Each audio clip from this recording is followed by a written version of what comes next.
conversation you want to have? What the conversation? Get out my He phone. said, what's the conversation? Don't touch me. I'll call the police over here. Do not touch me. He said, what's the conversation y'all want to have? Everybody. Keep your hands on me. Don't touch me again. This woman was filming herself on Facebook Live when she shot her husband, and thousands of people heard it happen. Asking you one thing, because I really need it right now. I need prayer. I need prayer. I need strength. I need love. This one begged strangers for help just weeks before she killed hers. So what really turns a wife into a killer? When a man ends up dead, and the woman who loved him is the one left holding the blame.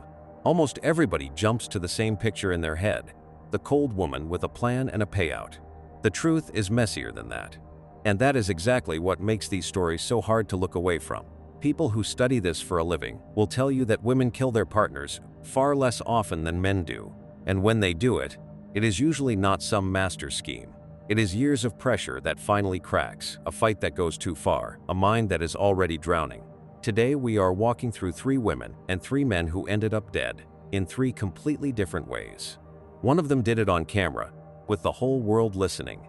One of them killed her husband, and then herself. And the last one, well, the police are calling it an accident, while the man's own family is calling it something a lot uglier. By the end, you tell me which one sits heaviest with you. Let us start with the one the whole internet watched. Khadijah Michelle Brown shot and killed her husband, Jeremy Rashad Brown, at their apartment in Columbus, Mississippi, in the early morning of March 2023. Both of them were 28. They had 4 kids in the picture, a regular working-class life, and a relationship that, by the time the cameras came on, was already falling apart at the seams. Here is what makes it hit different from just about any case you have ever heard, because she was filming herself live on Facebook the whole time, not after it all went down, but while it was happening. He left at 6:06 to go be with his mama.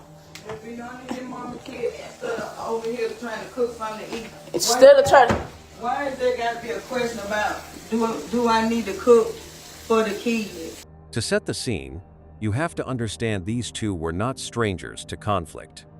Lowndes County Sheriff Eddie Hawkins said the couple had been arguing most of the night before, and that there was a history of domestic violence between them, with both of them carrying prior records. So this was not just one bad night that popped up out of nowhere. It was a pattern that had been building between them for a long time, and on this particular morning it finally had nowhere left to go. By the time the stream is rolling, you can hear the whole thing turning. She is going off about the kids, about loyalty, about who does what around the house, and Jeremy is mostly trying to get out the door and let it cool down. Okay, Jeremy, what is the conversation you want to have? We good. Yeah, and your baby in the room. Conversation you want to have? We good. The argument keeps climbing, and you can hear him telling her to back off him so he can leave, which lines up with what the sheriff later described. Husband, come over here and do nothing. Get your hands on me, bro. Stop touching me. Move. Jesus, stop. And then the part nobody who heard it ever forgot. According to the sheriff and multiple reports, the phone got thrown down right before the shot, and the stream caught the gunshot, a scream, and Jeremy saying he had been shot. I'm going to have to stop all this. Then y'all wonder why the kids.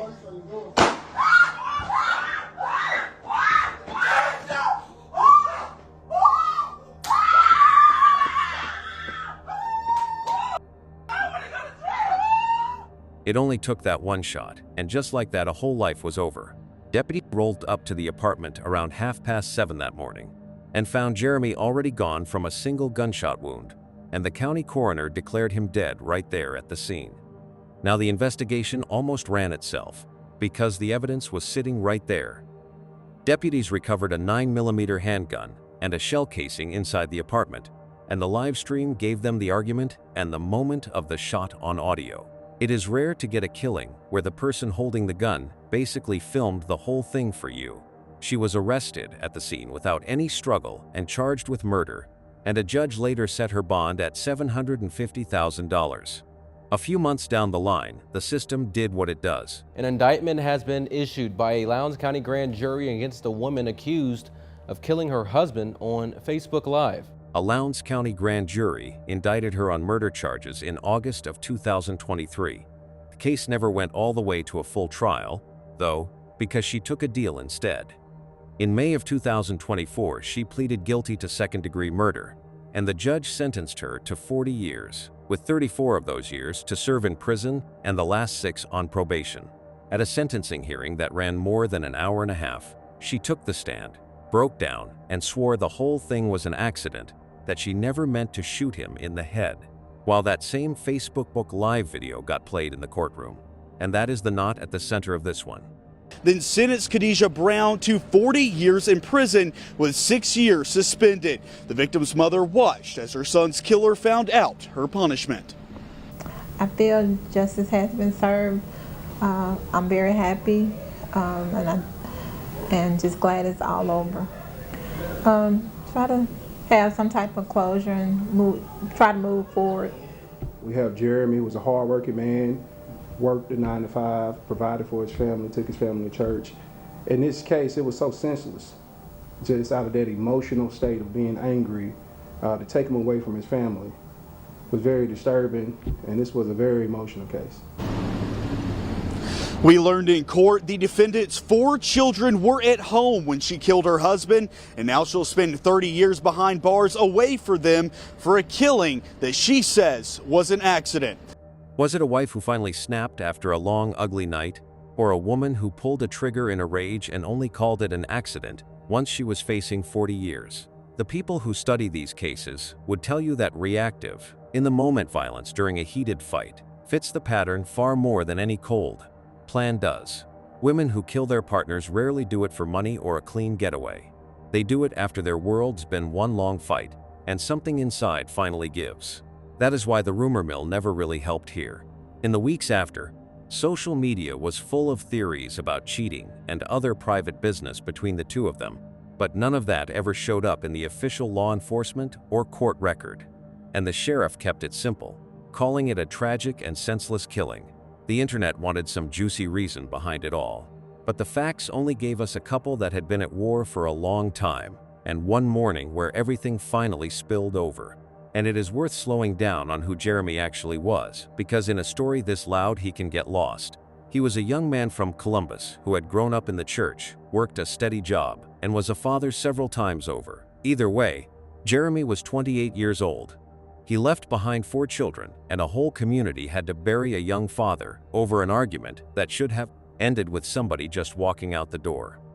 The live stream made his death famous, but it could not give his kids their daddy back, and it could not undo a single second of what they all heard.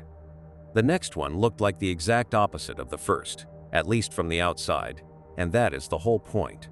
Kiana and Ronald Burns were a husband and wife team out of St. Louis who built a real brand for themselves. She ran a beauty and barber salon, he worked as a financial guy and a pastor, and together they sold the world a picture of the perfect Christian power couple raising 8 blended kids. They had the salon, the ministry, the motivational posts, the whole package. If you need insurance, Ronell is the man. If you need your hair done, Kiana is grand. Together 8 children, Shazam! Meet the burn. But the picture they were selling and the life they were actually living had drifted a long way apart. Behind the brand, the couple had filed for bankruptcy in 2019, wiping out more than $500,000 in debt. And people who have dug into the case describe a marriage worn down by big egos, money problems, and cheating on both sides. The shiny stuff online was hiding a house that was quietly buckling. Ronald, it turned out, had been here before. His first marriage had blown up in public years earlier on the show Divorce Court, where his ex accused him of cheating and wrecking her credit, and he rebuilt his whole image after that as a pastor and a motivational speaker who had supposedly turned his life around. The faith and the hustle were real to their followers, but a lot of it was paint on a wall that was already cracking. They flexed a Maserati online, presented a rented house in Georgia like they owned it, and even shot a pilot for a self-made reality series about their perfect blended family. The brand was the business, so the brand had to look flawless. In the middle of all that, they made a big move. Around the middle of 2021, the family moved from St. Louis to Sandy Springs, just outside Atlanta, to chase a bigger market for the businesses. On paper, it was supposed to be a fresh start, but in reality, it cut Kiana off from all the people who used to hold her up. About 5-6 months ago, My husband and myself, we moved to Atlanta to expand our business. Then the marriage itself reached the edge. In a now deleted video, Ronald openly talked about how the two of them had decided to divorce, that they were simply done with each other. When my wife and myself, we decided we was going to get a divorce, that we ain't going to be with each other no more. We was just done with each other. And while all of this was sitting on her chest, Kiana did something a lot of people do now when they are sinking. She went live and let the mask slip. If you don't stay prayed up and you don't keep faith, things can swivel in and take you out. And they helped me through my gloomy days, because yes, I do have them. You know what I'm saying? Honestly, if I'm being totally, perfectly honest, I'm having one right now. That stream is hard to sit with once you know what came next. In her final live, she talked about gloomy days, about feeling alone after the move, and she straight up asked people for prayer, strength, and love because she needed it right then. She was telling everybody in real time that she was not okay. Then came the night that ended it. On November 6, 2021, Kiana shot Ronald inside their Sandy Springs home and then turned the gun on herself, and Sandy Springs police classified it as a murder-suicide tied to domestic violence. One of the children called for help, reporting trouble at the house, and neighbors said they heard shouting and gunshots before police arrived to find both parents gone. What makes it sting even more is that earlier that same day, she had posted a happy video dancing with one of her children. Because nobody else was in the room and both of them were gone, there was no trial, testimony, or version of events from the only two people who knew exactly what happened. The whole investigation lived mostly in that police statement and in the wreckage they left behind.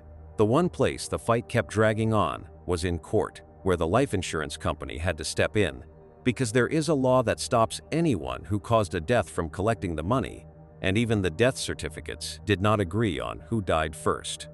30% of the payout went to the two grandmothers without a problem, while the rest got stuck in court over who outlived who. All of that over a couple who, online, looked like they had everything figured out. So which villain do you say here? Kiana pulled the trigger. That part is not in dispute. But this is not the cold woman with a plan that people expect. This looks like a person crumbling under money stress, isolation, and a dying marriage, who reached a breaking point and took the man she was tied to down with her. The hardest lesson in it is sitting right there in that last live stream. The cry for help was public, it was clear, and still was not enough. The first two cases are closed. Somebody pulled a trigger, and the law agrees on what happened. This last one is the exact opposite, because the man is in the ground, and nobody outside that relationship can agree on how he got there. So let me be straight with you, before we even start. No charges have been filed. The police are not calling it a killing, and everything pointing at his girlfriend right now is family pain and internet theory, not proof. Keep that in your mind the whole way through. Tyrone Davis Jr., known to everybody as Dro or Teef 2, was a 55-year-old truck driver and motivational speaker on social media out of Florida. One of those loud, designer-wearing dudes his whole city knew by name.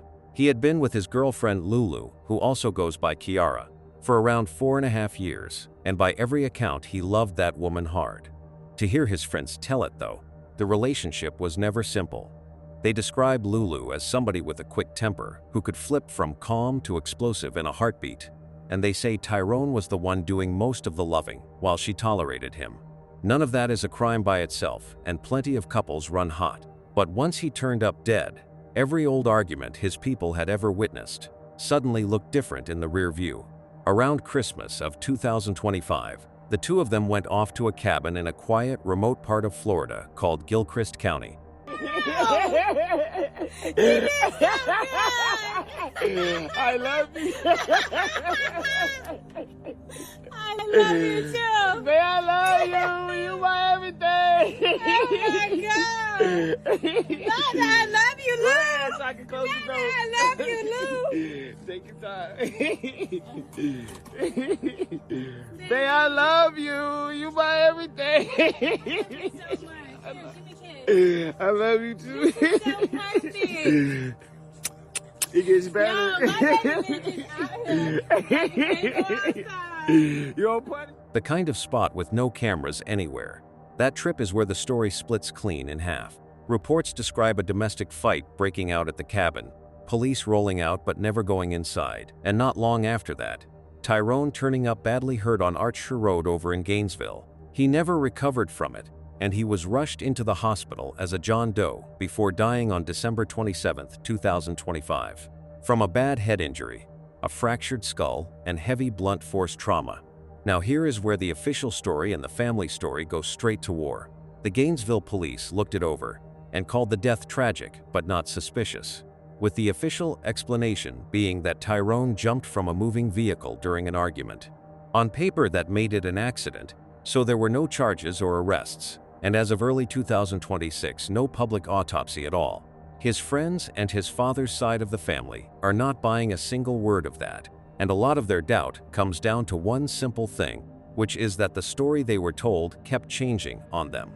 First story I got, he got out the car and fell at the gas station. Got another call and it was like, man, Tyrone was found on the side of the road. I'm like, how the f you found on the side of the road and he supposed to fail at a gas station? Family members say they were handed at least 3 different versions. That he slipped at a gas station, that he jumped from a car going 25 or 30 miles an hour, and that she simply let him out and he walked off on his own. For one of his closest friends, the suspicion was sitting there from the very first phone call. The first thing came to my mind is something with this motherfucking girl. And the part that really blew the accident story apart for them was the medical side of it. Because to that same friend, the official version just did not add up. I'm gonna jump out of a car moving 25 miles an hour in the middle of the highway. That would sound like suicide to me. Like, why would my friend do that? Tyrone's aunt went on Instagram and laid out a whole list of what she called the girlfriend's guilt. Things like leaving him out by a bridge, taking a full day before anybody told the family, and moving money out of his account the day after he was hurt. My nephew's skull was fractured so bad. They say the trauma that hit him, that blunt force, broke his skull and caused pieces to go to the front of his temple on both sides. Sound like a Hennessy bottle to me, or it sound like something with trauma force that can do your head like that in the back of your head, his back and his head. So let me tell you something. I don't know and I don't care who don't like my live or who got something to say about Tasha why you did that, because I needed to do that. At the end of the day, nobody ain't in her shoes. We getting attacked back to back. Yes, it is God will. Yes, it's already written. God know how he was going to check out before he left here. But guess what? Somebody need to be held accountable for your actions. Say it again, brother. The pizza on the ground now flew out the box. The chicken wings has flew out the box. So he went to the hotel to check in on camera. He went to the Papa John's pizza place on camera. And guess what? Everything was working fine. Everything was working by God Almighty power. All bones, all limbs, nothing fractured in his head. He left the Papa John's people. But when he got out that car. When he got out that car. And guess what? Papa John's and the bridge less than 10 minutes apart. Online creators ran even harder with it, floating an affair, a setup at that remote cabin, and a $250,000 withdrawal from his account while he was lying there brain dead.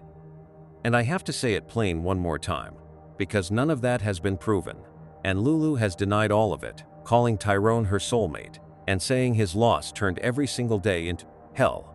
What makes this one its own kind of heavy is the split running right down the middle of his own blood. His father's side is out here protesting, gathering more than 3,000 signatures on a petition, and even hiring a private investigator, while his mother has stood by Lulu and reportedly held back from pushing for a full autopsy on her own son.